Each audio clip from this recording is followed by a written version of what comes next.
All right, good afternoon. This is Athena Protection. We're doing our third podcast, believe it or not. What you think, Dan? I think we on the right path. I think we getting some Most good views, definitely. good conversation out of it. Absolutely. And this time we're only a week away from the previous podcast, so we're trying to get some consistency here with how often we do this. But Dan, we got a couple of guests in the house. To the left of me here, if you could introduce yourself. We got Marlon Terry. All right. Well, thank you for coming. We'll get into a little more detail about your background here in a minute. And on the right of me, I got Donnell Webb. All right. Well, thanks. We appreciate you coming on. Of course, the one and only, Dan, and myself is Carl. Lieutenant Dan. Cool C, as I like to go by. Many of my friends and family out there know me as that. But Dan, before we get started, talk a little bit about Athena Protection and how people can get in touch with us. okay, so Athena Protection Service is a security company, and what we do is we provide armed and unarmed security services. We provide investigative services, and we can do some consulting for anybody that may need us. You can reach us at our website at athenaprotections.com, and that's Athena Protections with an S on the end.com. Or you can reach us on our phone number at 866-951-4866, and that's 866-951-4866. You can give us a call toll free for a consultation, or you can reach us on any social media sites at Athena Protection Service. Awesome. So got that out of the way. So we got a couple of guests in the house. Dan, I want to just give you an opportunity to, let the people out there know what we're going to be talking about today. And So today we want to talk about police shootings, and in particular police shootings of unarmed citizens. A lot of people are concerned for their safety, absolutely. not only in the streets now, but at home, where we've had an incident recently with a Tatiana Jefferson being killed inside her home at night with police coming by unannounced, not saying who they were, creeping in her yard. We've had an incident with Botham John sitting at home, watching football, eating ice cream, and he gets shot mistakenly by Amber Geiger, who mistakes his apartment for her own. Oh, wow. And those are just two incidents that we're going to go over. Okay. So give guys thanks for that, Dan. Just to give a little more introduction, starting with you, Marlon, if you could just give us a little bit about your background and what you do, if you don't mind. I'm a retired Detroit police officer, 21 years on the job. I'm also a former Wayne County deputy sheriff. Right now, I'm just enjoying retirement right now and just trying to help Dan out with Absolutely. this. Cool. So you most definitely should have some good insight on this topic today. I'd love to hear your input on this. So this ought to be interesting. Oh, man. And to the right of me here, I started in law enforcement 1992 with the Atlanta Police Department. okay. So I started there, and I ended up coming back to Detroit. I'm originally from here in Michigan, so I came back to Detroit, and I got with the Detroit Police Department, and I also worked with Lieutenant Dan sitting here, too, with me. We were partners, matter of fact, some streetcar partners. And Okay. from there, I also worked a little bit with the Wayne County Sheriff Task Force when we were doing the web unit. So we were actually getting the warrants taken care of from the courts. And then right now, I'm the director of security for the Archdiocese of Detroit. Oh, okay. Oh, wow. So most definitely should be able to get some really good insight here. We got multiple retired police officers in the room today. Would love to get started and let's get into it and talk about it. All right. So, people are concerned, about recent situations that's been happening with police over the last few years of shooting unarmed people, and how do they respond to police officers? So just some background on the Tatiana case. Okay. The neighbor called. It was supposed to have been a welfare check because the door was open. It's late at night. Dispatch somehow turns the welfare check into an open dwelling. Now, we know that calls come out all the time, and they are not exactly the way that they described by dispatch, and police will respond in a particular manner outside of what they should be responding, which is why I think the officers in this case was surrounding the house and doing what they were doing. But, they failed to do the most. I know on Monday morning quarterbacking, but they failed to do the most important thing was knock on the door and see who come to the door. But what happened was the officer was in the back. Tatiana looks out the window because of concern. She's in a house with her 8-year-old nephew. Okay. And she looks out the window and an officer shoots and kills her. And then they go in, and this is the bad media part where they take pictures of a weapon that was in the house, insinuating that she was some kind of a threat. So, Oh, wow. you know, what do we do as citizens to protect ourselves and our home from the police when we have issues like this happening with her, and in particular also in Texas with Botham Jean, where he's on his couch in his boxers watching Thursday Night Football? What's your opinion, Webb? What can we do? What do the citizen do? Because this is a concern of people right now. How do they protect themselves at home, you know, from the police if, you know, you got these incidents taking place? Man, that's a good one, because as a cop, if I'm coming up to your door and the call has already came out that something happened in the neighborhood, or I'm coming up to that residence and I'm knocking on your door, if you say, "Who is it?" and I say police, if that person on the inside of that door is saying, "Well, I have a gun," as a citizen of, you know, I'm in my home, I have my gun with me because I don't know who you are knocking on the door. I just told you from the inside of the house that I have a gun. Now you still standing on the porch knocking. That's one way. That's one way you can at least let the police know, okay, well, we 50-50 right now. What you thinking? Well, see, other thing is, I kind of heard something different on that story. It's like, I believe, was it a nephew or niece in the house? It was With the little kid? Yeah. It's a nephew. It was the nephew. Well, it was one of her other relatives. They said she pulled a gun out, which is why the officer fired. But like I said, like everybody was saying, I'm like, my first and foremost with me is I want to get home safe. I want to get my partner home safe. And like you said, you know, dispatch say one thing, you get there, it turns into something else. And it's always like that. And like I said, I don't know that situation as well. I don't want a Monday night quarterback as well. But a lot of things happen now because lack of training with these younger officers. I believe the officer that did the shooting been on what, a fairly year? new. Fairly new. So he didn't know no better. You know, that doesn't excuse what he does, but we all been there. You make the stupid rookie mistakes. Right. This time, he fucked up, and it cost somebody their life, and now he's messed up for the rest of his life. What a citizen can do, you know, it's so much stuff going on now. I'm like, you know, they've turned police against people now. So I'm like, you really can't be mad at anybody for having a gun, or I hear it all the time. I don't trust the police. You know, what are you supposed to do at this point? It's incumbent of the department's upper management to get out there in the streets. Like everybody has these neighborhood police. They got to start doing their job. And then a lot of people, they got to stop being ignorant. They got to do their own research. And like I said, go up to the precinct, or like we all said, everybody sees us in that uniform and the badge. They don't see anybody. They don't see that I'm somebody's son, somebody's father, brother, friend. Nobody. All they see is that gun, that badge, and that uniform. They do not perceive any of us as a person. Right. Now, you know, I don't want to say that she was wrong for having a gun. She's a woman in the house with a kid checking to see noises in her yard.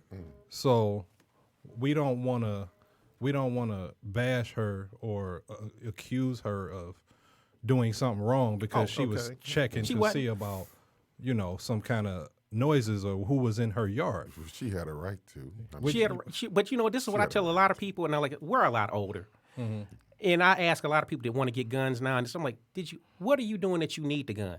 I'm like, my parents, we didn't have any guns in the house. Well, my father had a BB gun. I don't ever remember him using it. I mean, we lived in a decent neighborhood, and I'm like, didn't need all that. So sometimes for me, I'm just like, what do you need it for in the first place? Because I always say, if you got a gun on you, You going somewhere you ain't got no business going, and then you looking stupid when something happened. If you hadn't have been there in the first place, Right.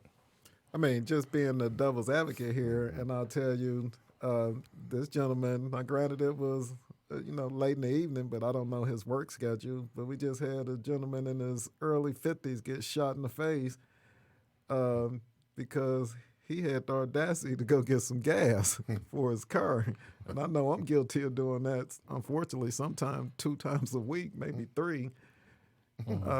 So as a police officer or a police officer perspective, I get that point and I feel you, but we got everyday citizens that are out here just trying to avoid that unfortunate negative element out there. But before we get too far down another road, I really want to get back to, and I appreciate your input, most definitely, to get that other perspective. And, we're going to give you a hug at the end as retired cops, so make sure we do that. Yeah. But I really like you giving that perspective on, just that other side of it because, you're right. And you said something that I really appreciated is too many times, and it can go both ways, but we forget that even though you are the police officer, because every police officer, and today we're most definitely not going to bash police. I know I'm not. I'm surrounded by 3 of you retired. But we want to make sure that going forward, we got to look at everybody as individuals first. I think that's where it starts, like you was kind of hitting on. That's the person, they want to go home safe as well. We have these so-called perceptions of the police, but when they get thick, I know that's the first number I want to dial. Right. So I can't talk about you out this side of my mouth, and then 2 seconds later, as soon as this side of my mouth get me in trouble, I want to call 911. So I get that part of it, but just back to the topic, what are some things that a citizen can do? Because we don't know the details of that story. I mean, it's still kind of fresh. Well, yeah, you're getting 2 sides. Just from just what I've seen in the media, you're getting 2 sides of that story. Because I hadn't heard about her drawing a weapon, nor had I heard that they took pictures of a weapon. Yeah, so I haven't been on it. She looked out the window, and then he fired shots into the window. So that's the story. Police officer fired shots into the house. Into the house from the backyard when she looked out the window. But she didn't fire shots first. No, she didn't fire any shots. And all of us as cops, I mean, that shooting into a house where you don't know who's in the house first. Because that's what I thought. We got some kind of departmental issues with that because where was the threat? I mean, if he saw the gun, but at the same time, you're creeping in the back of this woman's house. She don't know who you are. Right. But see, that was like with Detroit. There was a big thing that when you responded to those kind of runs, they wanted you to wear your hat. That was back in the day when we used to remember the hat squad. Yeah, now I remember that. Okay, well, and what had happened was some officers had to go to a B&E run or what have you, and the one officer didn't have on his hat. The woman inside didn't know who he was, shot and killed him, and. That was the big thing. You got to look like the police, and a hat don't make a difference. But, if you got everything on that most people perceive as a police officer, and if they're looking out the window, as a grown adult, you understand you scared, it's nighttime. But let's do some common sense. The cap shield going to be visible. You can see the badge, and the cops' guns, flashlights, and you're not supposed you hear that radio too. So, but, that's one thing. But like I said, the world has just gotten crazier and crazier, and I honestly, man, it's just a mad world. That's all I can say. And we just caught in the middle. Yeah. Okay. So, again, I guess I want to not beat a dead horse here. Again, let's talk about what is an actual citizen. I mean, there's going to be so many scenarios. I mean, we haven't even touched on the other gentleman and the laws that they tried to incorporate in the defense of that officer in Texas. That was a whole nother story. But what are some things that you guys, with your experiences, that you would maybe recommend? Keep the door locked. Because I'm like, it seemed like it's just like the police just walking in the unlocked door. I'm like, who keeps their door? That was really who keeps their doors unlocked in this day and age? Like with that Amber Guyton thing, I'm like, she was saying she mistaked his apartment for her. Well, I'm like, well, How did How did she you get in? You know, How did you get in? You talking about in Dallas? Yeah. Dallas. Yeah. My thing with that. Now, was she was coming? Where was she coming from? She was coming from work. She was coming from work. Now, Mm-hmm. I wonder. I mean, we are retired now. We can still probably talk about. I wonder if they do the choir practice. After work. I don't You know. know, some of you guys that's listening out there know what we're talking about. They So didn't- was it choir Interesting. practice Well, see, after I've work been, sometimes? see, I've You been know what I'm gone. talking See, I've been about? gone. Y'all know I've what been, choir practice is? Yeah, I've been gone 2 years, and I gotta say, you know, these new kids, they don't have the camaraderie that we had as far as stuff like that, I'm gonna choir need you guys practice. to get back to this choir practice. Yeah. I don't No, look. I no. don't know what they doing in Dallas, But but I'm for just those saying. that don't know, choir practice is when officers get together and they sing about the troubles that they have. No, and they don't. Look, issues he that trying they to, have he with the trying to shoot. department. This is what it Tell is. it. No, and they This have is- a drink or two. This is that's what it is. that's all it is. At the end of your shift, everybody off the shift. You know, Okay. before you take you your know, shirt, you take your badge off. Yep. And you know, Okay. you Everybody's in the back. do that. Everybody's in Yeah. the back of the parking lot, and you know everybody's got it's pre-planned. Right. So everybody's got their little coolers, and everybody's just drinking. Somebody break out a grill. Somebody, yep. Somebody, know. I'm yeah, sure most of our eating and listeners watch drinking, The you know. Wire and seen Yeah, McNulty right, and right, those right. guys out in the back Yeah, parking yeah, lot But eat- see- just in the eat- South yeah, District. eating and drinking in the back of the parking lot, away from everybody else. You know, Okay. everybody off Just duty. unwinding. Just Right. just camaraderie with the shift. That's it. You know, But talking we about don't- what was going on and we things We don't like that. know if We she don't know if Amber Geiger was. No, singing we that don't. night. No, We don't know we if they don't even have know. choir Yeah. practice in Dallas. But if Choir if practice, there interesting. was a choir practice I after thought y'all work, was singing yeah, gospel hymns up there. if Praying there- don't for know. a successful shift. and then she Okay. comes that way and she's drunk or been We don't drinking. know. We don't know because that. they didn't do But you anything did- with her that But night. the thing is, how do you go into the wrong house? Yeah, you gotta know your house don't smell like this. This ain't your furniture. You have to be You know what drunk. I'm saying? Something. You or that tired or they're working 16 hours. I had also heard Or you that. could just be absent-minded. You know, because I don't know. You know, mean, the I'm difference between serious. walking up to it, because I've done it since I got a new car. I've walked up to Oh, yeah. somebody, and I thought it was Somebody else's- mine, and it was yeah. somebody else. You know. Yeah, it happens. Yeah, it happens. But, But you don't your shoot. house- Oh, no, Somebody, no, you know no. what I'm saying? Yeah, that's a That one. very unfortunate situation there because I also heard that those two had interactions with one another in the past. Yeah, I over heard. her I heard that as well. complaining about either music or some he may See have how been it doing go? in his apartment. So that really raised the eyebrow for me We really don't know. with that. But before we move on, just want to, for anyone that may have just recently joined us, talk about who we are again, Athena Protection Services. And then tell the listeners out there how they can reach us. Again, you can reach us on any social media site through Athena Protection Service. Just type the name in. We'll pop up on our website at athenaprotections.com. Or you can reach us on our phone number at 866-951-4866. All right, awesome. So, guys, again, back to the topic at hand. You know, we're trying to maybe help that next individual who's in their home. And I know when you're in your home, you feel like you should be able to do whatever you want. If you want to sit there and eat ice cream in your underwear like that young man was doing, or if you want to wander around in your house with your lights out, whatever it is you're doing in your house, you should be able to do it. But when you encounter what you consider, I mean, let's assume that it is Ezel out there creeping around like a zombie out there. What are some things you can do in your home to try to prevent someone from outside getting an opportunity to unfortunately do what happened in both of these situations? So we know locking the door is probably where you want to start. Yeah, that's number one. That's number one. I'm going to recommend putting some lights around the house so you can see outside the house. If you can get a security system, maybe get you some cameras out there so you can see who's outside from inside the house. That would be beneficial for Okay. people, you know, to Good be point. able to Make your house less desirable for the Right. the person, the perpetrator, to want to involve himself with your home. Don't make Like, it easy target. And then as far as police, if you, like I said, if you're calling the police and you have firearms in your home, tell the 911 operator that you're arming yourself so that the police will have some heads up before they get there. Great point.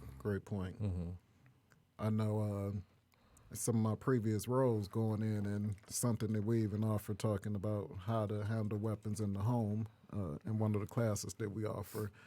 We talk about how. Yep, see, I was gonna say sell that because that's what you do too. Sell that too, right there. Yep, We offer the do all- classes. We do all kind of stuff. We gonna get to that.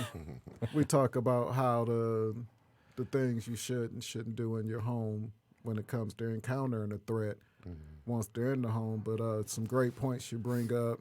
Even just hearing on the news, I remember a situation where a family had a break-in on the second floor of the home and didn't have any balconies, anything, but it was just the burglar used their barbecue grill and their patio furniture and made him a makeshift ladder because there was a window on the second story open, and that's how he got into the home. And fortunately, all they did was take some items and no one got harmed. But the husband and wife plus their 6-month-old baby were in the home. He actually came in and closed their bedroom door so that they couldn't hear him rambling around the house. So they woke up to find their I know when I was on the house street, was people burglared. use trash cans a lot. Trash can and roll it up to the window so they Jump could on. jump on it and climb into the house. So if you could secure that somewhere or keep it away where people can't roll it around and use it as a make boost to get into the house, that's another thing. just that making people it could too easy. It's a good point. So I want to transition real quick over Okay, to what you traffic got? stops. And when we think of traffic stops, I think of Philando Castile, who was in Minnesota. He was in his car. He got stopped because his brake light was out. And the officer comes up, tell him his brake light was out. His partner's on the other side of the car. Mr. Castile's riding with his girlfriend and his young daughter in the car. The officer tell him what he need, ask him for his license and registration. Mr. Castile then tells the officer, I have a legal registered firearm in his car. Which is what you're taught to do in the class. Yes. The officer then pulls his weapon out and fires 7 shots into the car. That was crazy. Yeah. That's crazy. Oh man. And as the officer's pulling his weapon out, he's telling him, don't reach. And as he told him to get his ID, then he's pulling his weapon out after he told him about his weapon in the car. The officer was telling him, don't reach, then fire 7 times into the car. So I know 98% of our listeners, when they get pulled over by the authorities, especially after situations like that and a lot of other ones we don't have enough time today to discuss, I've seen the jokes where the license registration is taped to the steering wheel and you've got your hands out of the car, and we joke about it, but we are, unfortunately, a friend used to say this all the time, it is what it is. So if we can help you get over this pride and trying to, I guess, have a court of law out in the streets as to who's in the right and who's in the wrong on both sides, I feel, and you guys can appreciate that, hopefully, as retired cops, that we got to do what's logical in that situation. It's kind of like if you were to go downstairs and there was a rabid raccoon in your kitchen going through your trash. Now, it's your house, and you have the right to use whatever force you need. But you're not going to tell me in the back of your head, because you probably just, in your pajamas or whatever, that you're not going to be worried about this raccoon attacking you. So I guess you guys are like, where is he going? How do we get to a raccoon? Back to you're in your car, the police officer pulls you over. Again, they want to get home at the end of the day. We all know that. So let's make it safe for them as well as yourself, because you feel like they're scared of you as the citizen. And we need to make sure that both of us get home. So what are some things, without someone feeling like their rights are being violated, that maybe you can suggest to them to help them understand better what you all are going through, what's going through your mind when you come into the car? If you could fast forward to this time, if you guys were still working, how would Turn you them interior recommend turn them interior lights on. Okay. And in all honesty, don't do anything unless the officer tells you to do it. Don't be moving around. When the officer says go for the driver's license or what have you, or the information, say I'm reaching for my wallet. Say I'm going over to the glove box. Let them know what you're doing. like I said, I don't have a problem with an officer pulling the gun out, especially at night, because you don't know what you're running into. Okay. But like I said, firing, that was a little overkill in my opinion.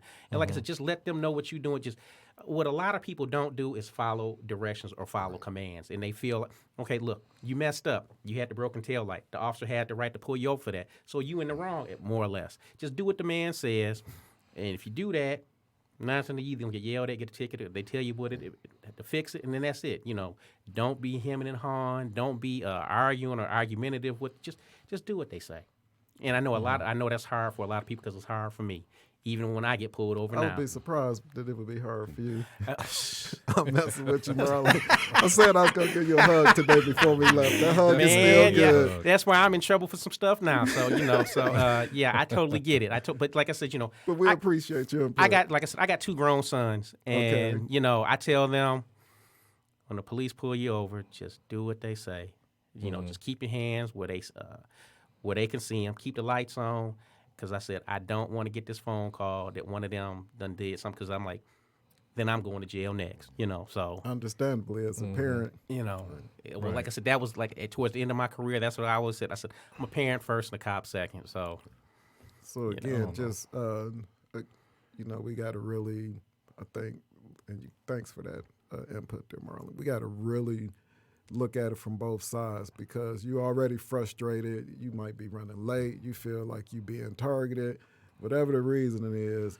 And it's so much easier said than done. But we got multiple police officers here with experience from DPD, which is, I'm sure, one of the most difficult departments to work in the country, I'd be safe to say. And then, if I'm not mistaken, you said you had some Atlanta experience, another city that I'm sure is interesting.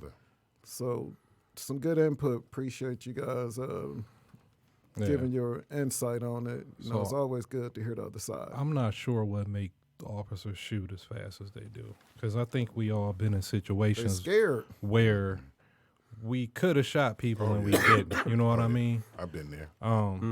I can tell you, I had a traffic stop on a Sunday morning. I pull this guy over. Old man, get out the car. I didn't tell him to get out the car. So when he got out the car, I got out the car. And then he reached around his coat and he's struggling to pull something out. Wrong move. I pulled my weapon out, but I didn't shoot him because I don't know what he got yet. Ultimately, all he was doing was getting his wallet. But he's not listening to me as I'm giving him commands. Now, if I shoot him, I'm wrong. And I go to jail. And I'm all over the news because I shot a man trying to get his wallet. I think patience is key in a lot of these situations, and just paying attention to what people are doing. Don't jump to conclusions, and, just don't, be so quick to pull the trigger or be ready to pull the trigger. You got to be careful and considerate and have some kind of empathy about things when you're dealing with people, because, it's not some officers are ready to pull the trigger. That's what they want to do. That's what they're there for. They can't wait for that opportunity because they can articulate why they did what they did. You know what I'm saying? So kind of like what you talked about, Marlon, with the person that has the CPL or is carrying a gun. You kind of touched on. You remind me of my parents growing up. If you out past 12 o'clock, can't nothing good happen. I think you said, if you're carrying a gun 9 times out of 10, something bad. But I beg to differ on those points. We're not here to argue back and forth it was today, just I brought that up one time because one time my dad called me and my cousin was got you're not robbed. The first person I heard say it, so I can appreciate you. My cousin got robbed at. It used to be a club right there at 6 Mile and Schaefer, or Teresa's, I don't know. Anyway, she got robbed out in the parking lot. So coming in or going out? Coming out, and and first words out my mouth is, that area is bad. If you hadn't had your ass over there, you wouldn't have got robbed in the first place. I said, see, this is what I'm talking about. You go in places where you ain't got no business going, and then you looking stupid when something happened. You know, I said, it's everybody's right to go out and have fun. Yeah, maybe she Is just she wanted to single? go have a good time. Yeah, she was. I know what she was over there for. You know, but you Why know, you say this out? I might go over there tonight. and No, I'm but kidding. you know, I'm like, see, this is what happens when you go over there. You know the neighborhood's bad. That's it. But you still want to go over there and hang out, and I'm like, then you looking stupid because they done stole your purse and what have you. I just said, be lucky you came out of that with your life, and you sit here and listen to me cuss you out or whatever. But you know, it's. But Like, I've seen, you know, I've seen officers being robbed. Oh yeah, that's the other thing. We knew one guy from our precinct that got carjacked. Yeah. And I was like, really? right off duty, Mm-hmm. Oh, that right happens, after work. That happens a lot. Carjacked. It happens a lot. But you see, you can't get to your weapon when Pookie and them already got theirs out.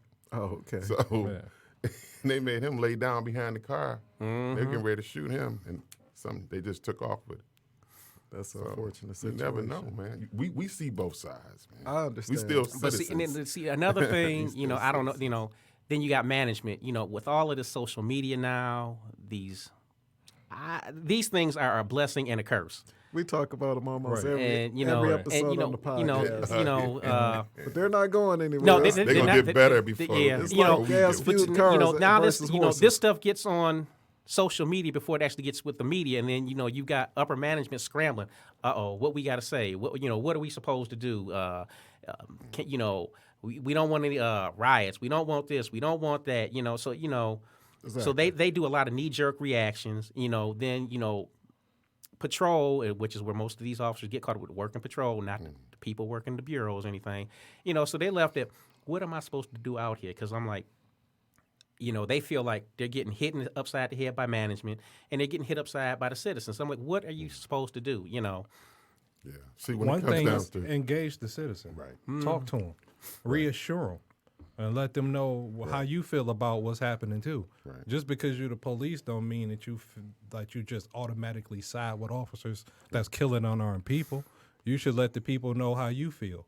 And let them know how it affect you. Let them know how it affect your kids. Like I you said, humanize yourself a Well, little bit. I tried that, but I guess, I tried probably, it. well, that's why I had to retire. It wasn't working. But and probably a lot of people will disagree with me on this. I firmly believe, with these white officers, black officers, no cop wakes up in the morning and says, you know what, I'm gonna kill somebody today. I firmly believe that's not what your first mindset is. No. What's a lot of people probably disagree, but I'm like, nobody, even the ones that do the dumb stuff, are saying, you know what, I'm gonna kill somebody today. And that goes all back to that humanization. Everybody wants to get home, and that's the end of the day. Everybody wants to get home, and I'm like, they don't know the person that they're encountering. The person that they're encountering doesn't know them, and so it's But see, I you know what I think. They forgot. I know you guys remember it was a part in the academy that says escalating and de-escalating right. technique. Somewhere they start to hire the younger officer that everything resulted back to a gun. They didn't know how to fight. Right. They didn't know how to wrestle. Remember that they taught us all this at Detroit Police Academy. It was an escalating. So if he did this, you do this. If he did this, you did this. Yeah, the force continues. It goes right to he said this and I shot him. Yeah, see, So they just lost that pendulum of that de-escalation and then escalation. The other thing, I didn't have to cut you off, but the other thing where the police have messed up, in my opinion, and I don't know if it's because it's the 21st century, we've gotten away from. Remember, the officers used to walk the beat. Yeah. Oh yeah, that we way, had foot patrol. Yep. They ended that like right when I came on. But I'm like, that's how you get to know the people in your neighborhood. That's how they get to know I'm you. going to disagree. I got put on Davidson beat. What? No, Oh, man. God, I remember that. We came on to say, but I'm like, but they ended it short. Yeah. But they ended it shortly after that. We didn't do it It was that a long. punishment. It was. But no, I tell you like this. The one time I did it, I was never hungry that 'cause they that feed month. you. They feed you on the beat. They feed you. Yes, they do. Okay. But that's one thing that some police department, major metropolitan police departments, they need to get back to that because right before I left, I was the training officer, which meant I trained the rookies when they came out the academy. These kids have no personal skills whatsoever. If it ain't on this phone, they lost. Wow. You know, they don't know how to. People skills. Yeah, people skills are horrible. I'm like, I've been retired 2 years and I still get phone calls. Man, these kids doing this, and it's just a When you mess. say kids, you're talking about younger officers. The younger officers. You know, you don't have these problems with the older rookie officers. It's like I would say 5 years. With No, I'm talking Detroit about- police, you were still a rookie. you were still a rookie until after 5 until years. after 5 years. Oh, okay. That's why I have to. That's about when you get comfortable Right. Yeah. in the job. You know what? 5 years. Not to detract me, but that's what I hate. You know, when Chief Craig says he's Detroit police officer, I'm like, dude, you got laid off when you had 2 years on the job. You learned how to be the police in Los Angeles, not Detroit. You got laid off at 2 years. Why you tough hating on there. the chief? You know, he's a nice guy. I love the guy. But I'm like, It's- okay, LA but I'm is like, pretty bad don't make it seem sometimes. like you was you got laid off in 2 But years. just like you saying foot patrol, that again is engaging the community. Right, exactly. And talking to people Right. and letting them get to know you. And then once they get to know you, they turn the uniform off. Right. And they see that you're a real person with real issues, real Exactly. family. And then they get an understanding of you and the law enforcement community as a whole. Exactly. But that us against them thing is going to ultimately result in more issues in the future if it's not rectified. Well, like I said, you know, that used to work, but I'm like, when we were first with Detroit had almost, 6,000 officers? Now they, trying to maintain, 1,800, 2,800, you know. You can't pull that us against them stuff no more because you just don't have the manpower for it. You know, a lot of the units that they used to have when I first came, they're non-existent now. They're gone, you know. I don't know if this is going off track, but, you know, like with them schools. Used to have the Rangers. Yeah. Right. Used to have gang squad going in these schools. Or even DPS helping out. But, you know, you don't have that stuff no more. You know, things to help kids and whatnot. You know, everything is put on that neighborhood police officer now. And I'm like, there's only 3 or 4 of them in a precinct. But And- that's Dude, I'm like, they when can only you- do so much. They can, but when you out on patrol, Yeah, that's where you patrol. have the ability Right. to get out and talk to people. Exactly. And that's what should be happening. But it's not, you know, like I said, these millennials, I think their personal skills are horrible. and I tell this story, it'll be the second time back-to-back weeks I tell this story, and I just hear it as you talk, Marlon. We know that we've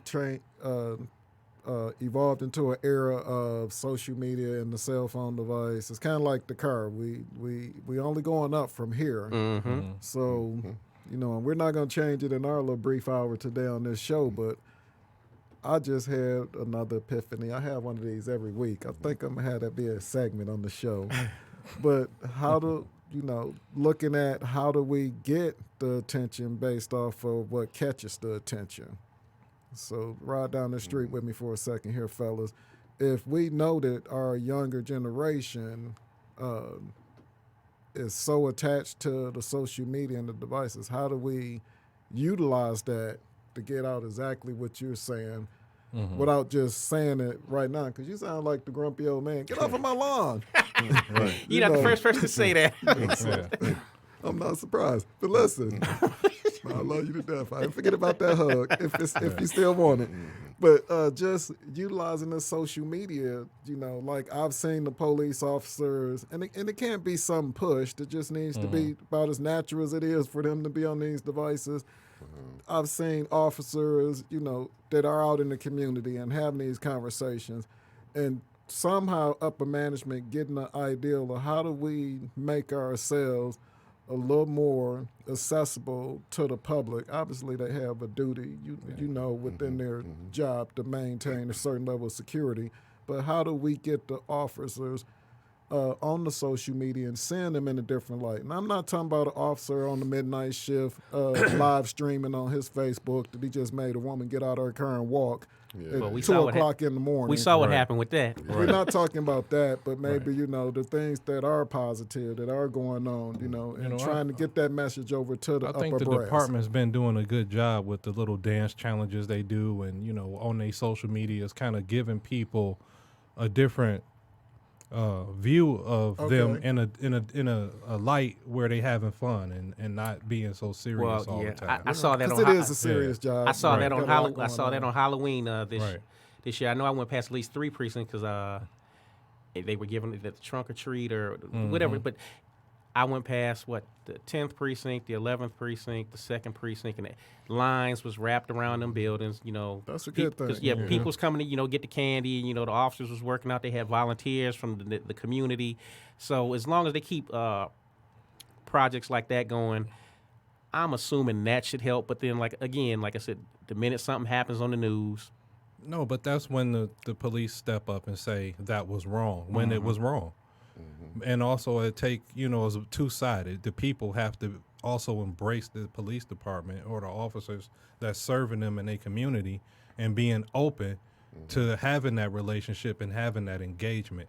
Because being able to talk to an officer and knowing what to do when you get stopped, knowing what to do when you at home, when somebody's threatening you in your home, knowing those things will help you in the long run, help you from getting hurt or hurting somebody unnecessarily. right? We got to get that dialogue between the two because I know all three of you personally, and I love you guys to death, but I know you as individuals. I don't look at you as officers, or didn't look at you as officers, even when you were doing that. And I know that you got family. I know that you got family. I know you got kids graduating, and you got 2 sons. So. Right, and you worry. And I know all of you have good hearts. And like you said, now the one day you wake up thinking about you want to jam somebody up or do something even worse.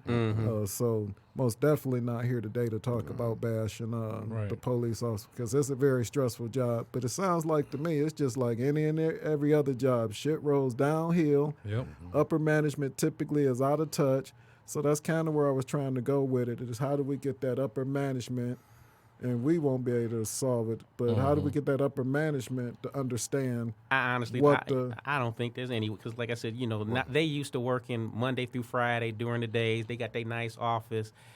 They interact with people, business leaders, community leaders.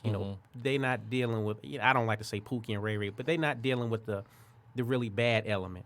And I'm like they've been so far gone from it.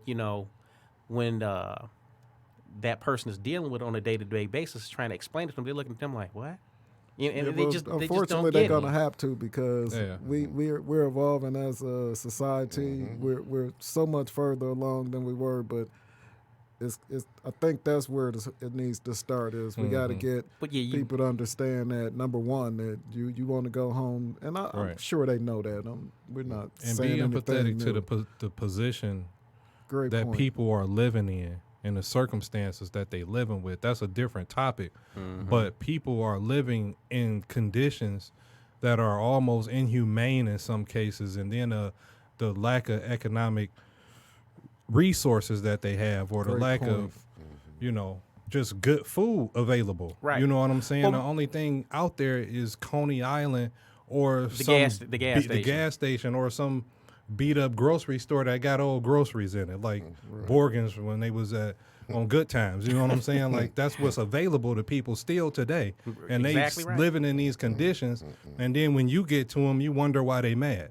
Hey guys, you guys, that's another. We got a whole nother. Yeah, I know that's we got a something whole different. nother show with that right there. Unfortunately, we got to the end of our show today. I want to thank you, Marlon. You most definitely are passionate, and I feel your energy and understand it. D Webb, I most definitely appreciate you coming out and give us that perspective.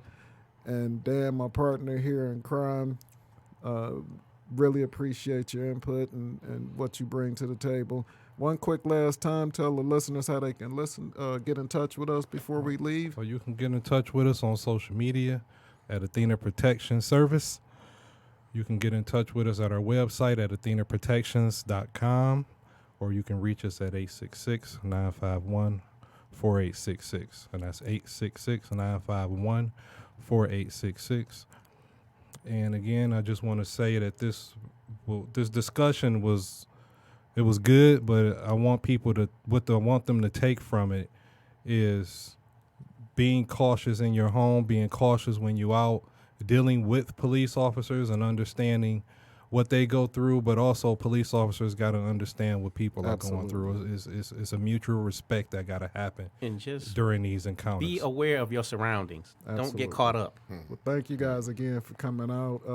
Thank you for our listeners out there. We're still getting this together. We're new at it, so bear with us. But we here, guys, and we're here to stay. So thank you. All right. All right.